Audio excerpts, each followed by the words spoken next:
Do you think you know what the Urban Ministry does in Guilford County? Stay tuned.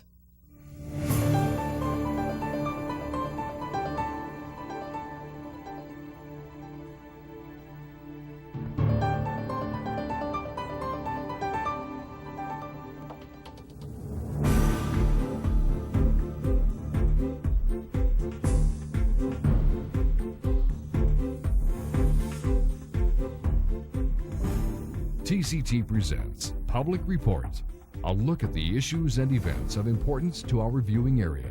Now, here is your host. Hi, and welcome to Public Report. I'm your host, Sheila Pulliam.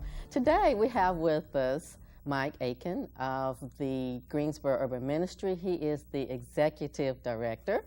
Mike, good to have you with us. Good to be here, welcome, Sheila. welcome. Great to be here. Now, start out, I tell you what, the Urban Ministry does so much in Guilford County. Can you start off telling us actually what it does? Well, we do a whole lot of things. We try to express the love of God through practical action to people in need throughout the greater Greensboro area. And over the years, you know, we started back in 1967 through a partnership of downtown congregations, and now we have over 200 Protestant, Catholic, and Jewish faith communities who work with us providing services to the poor, the hungry, and the homeless. So this winter has been a real challenge for us and for all of Guilford County. We've had kind of rough weather here at the end, and yes. We've been full at our capacity at our Weaver House facility, which we house 100 single homeless people there.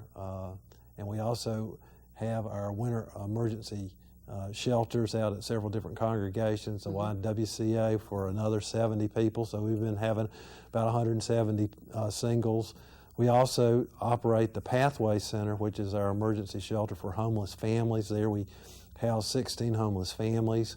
And then this winter we've been working closely with other groups, particularly the Interactive Resource Center has opened up an emergency shelter in these cold weather times, and you know, they've been housing another 90 or so folks. So we have a lot of homeless individuals and families that we serve, and we're excited, not that we have that many homeless people, but that Guilford County is working together through a cooperative effort through Partners in Homelessness, of which Urban Ministry, Salvation Army, Open Door Ministries, Step Up Ministry. There's just a whole lot of different, the Interactive Resource Center, Mary's House, Mary's Home, you know, are working together in developing a plan to end homelessness and reduce our homeless population. So there's a lot that you have to offer with the community involvement or your partnership with organizations and here in Guilford County, but what is something that's pressing? Have you guys identified an area in homelessness that you really would like to see resolved? Yeah. Well, one of the things, we're committed to not just manage homelessness, but we want to end homelessness. And here in Guilford County, we've set a very bold goal through Partners in Homelessness that this year, 2015, we want to end veterans homelessness. Yes. And next year, in 2016, we want to end chronic homelessness. And how are we going to do that? Yeah, good question. Well, one of the things here in Guilford County, luckily the VA has made it a priority, not only in Guilford County, but throughout the nation, that it's just not right for people who have served our country and the armed forces to ever be homeless. And so there's a lot of extra resources that are available to help our veterans. The veteran process is using this new model of ending homelessness called Housing First and Rapid Rehousing. Okay, can you expound on that program? Yeah, basically Housing First and Rapid Rehousing is very simple. What we want to do, if you're homeless, we want to get you in your own home as soon as possible, as rapidly as possible, immediately. And what we do that means you don't have to earn something to get to your house, and we feel like, you know, if we get it into your house and then we bring the supportive services that are needed to help stabilize you in that housing, it'll be much better for you and better for the individual or the family. So Urban Ministry has started over the last couple of years a new program called Beyond Gum, and that's our rapid rehousing program. And other agencies throughout the county have their versions of rapid rehousing and Housing First, and so that's how we're going to do it. Okay, awesome. Now, this program that you just talked about is for the veterans. have you identified the number of veterans approximately that will be assisted by this program? Right. Well, this is a program. It's not just the Urban Ministries program. This is the whole effort working together. And together with partnerships in the community. With the partnerships in the community, the partners in homeless. I don't know right off the top of my head. I think there's around 50 to 60 known veteran homeless that we are aware of, but we're trying to identify those. In the end of January each year, all the agencies work together to do a point-in-time count of how many homeless people are there in Guilford County, and roughly it's around 1,000 people on any one night are homeless, and a good percentage of that are veterans. Chronically homeless people are our most difficult group of homeless folks, and they're very visible. A chronically homeless person is a person who's been out of homelessness a couple of times over the last several years, and they usually have a disabling condition. Most of these folks have mental health issues and or substance abuse issues. And this Housing First model that has started is really identifying those. Several years ago, with our point-in-time count, Guilford County identified 212 chronically homeless people. As of the end of last year, and we hadn't got the results for the most current point-in-time count, but that number had been reduced to around 100. So that means we do have within sight the end of next year to end chronic homelessness, because we've been, thanks to a grant from the Phillips Foundation, we have been able to fund what's known as an ACT team that's headed up by a psychiatrist and psychiatric social workers, substance abuse counselors, peer support, and other folks that will work with the chronically homeless, which get them into their own home and then provide the services to stabilize them in those homes. That's awesome. As soon as they can. And we have a number of wonderful success stories on that. And we really are praying for the day when all folks who are in need will have their own homes and the services that they need. Absolutely. Now, you just said something, and I would like for you to give us an example, actually, because you said you've had a number of success stories. Can you share one with us? Yeah, absolutely. There's a fella in town that I've known. I've been here almost 30 years. I'll be retiring this summer. Okay. And he was one of the first homeless people I met, and it was when we had our facility over on Martin Luther King Drive in an old grocery store.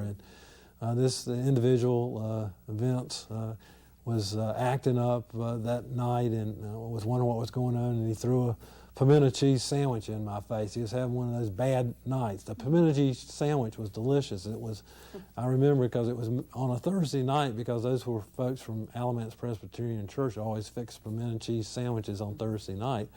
But anyway, Vince had been in and out of homelessness many years. He has a serious psychological, psychiatric condition. He was in and out of the shelters. Vince was ending up costing Guilford County lots of money, because he'd stay in the shelter, he'd get in trouble, you have to call the police. When you call the police, it costs money. When he goes to court, when he goes to jail, it costs money. When things happen, the ambulance is called, he has to go to the hospital, goes to the emergency room. A person like Vince easily will cost the community anywhere from $75,000 to $100,000 a year. Wow. But through this Housing First program, you spend about $23,000 to $27,000 a year providing the housing for the person, plus the support from a professional team. They can survive. And so Vince is one of our examples that's been in this housing for now about 5 years. Oh my goodness. He has his ups and downs, but it shows it can be done. Very good. This is awesome. Awesome example. But I also want to touch on the Weaver House, because under the Urban Ministry there is a facility where people can come. The weather has been so bad lately here in Guilford County. How is that affecting your population there at the Weaver House? It's really been tough, not only on our population, but on all the populations that we've had.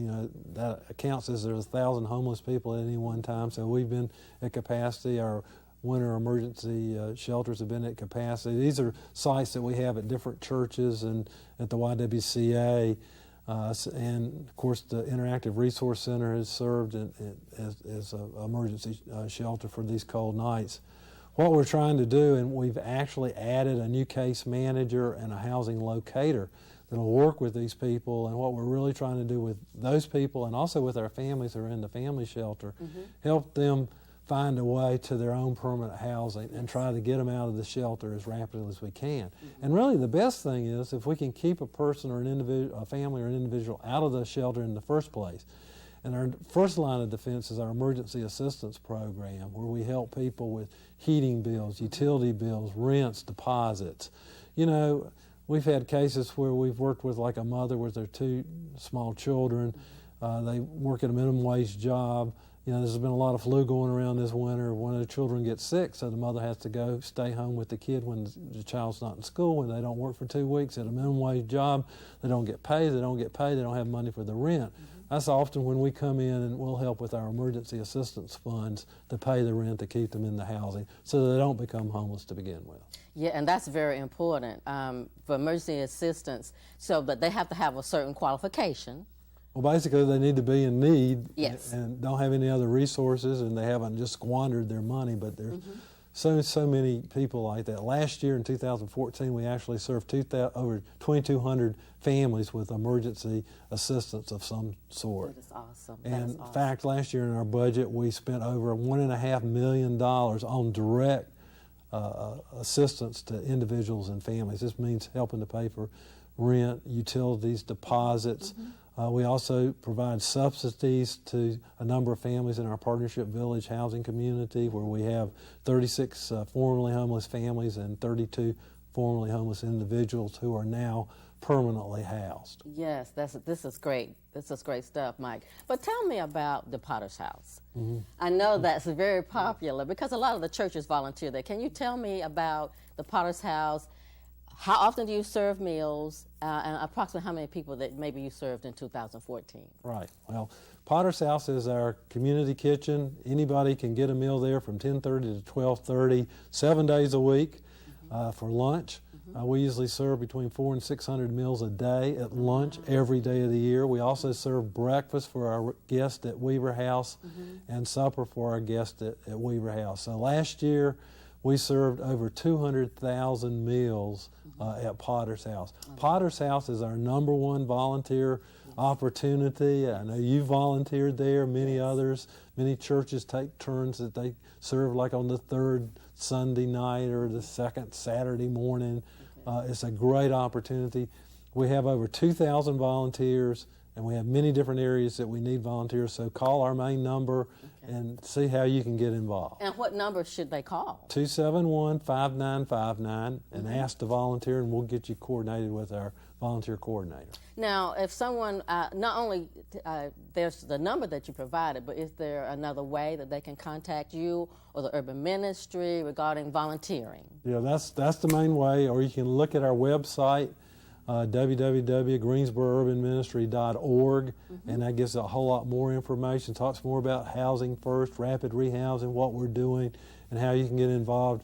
You know, a lot of different congregations do food drives for us. You know, last year we gave out over 1.5 million pounds of food to needy families, and you know, here in Guilford County we have a very high rate of particularly children not knowing where their next meal is coming from. 26% of our children, in fact. Yes, and that's a high number. And the food drives help, and I know there are a lot of organizations that provide for that. Mike, it's been wonderful. Thank you so much for being with us. Great to be here.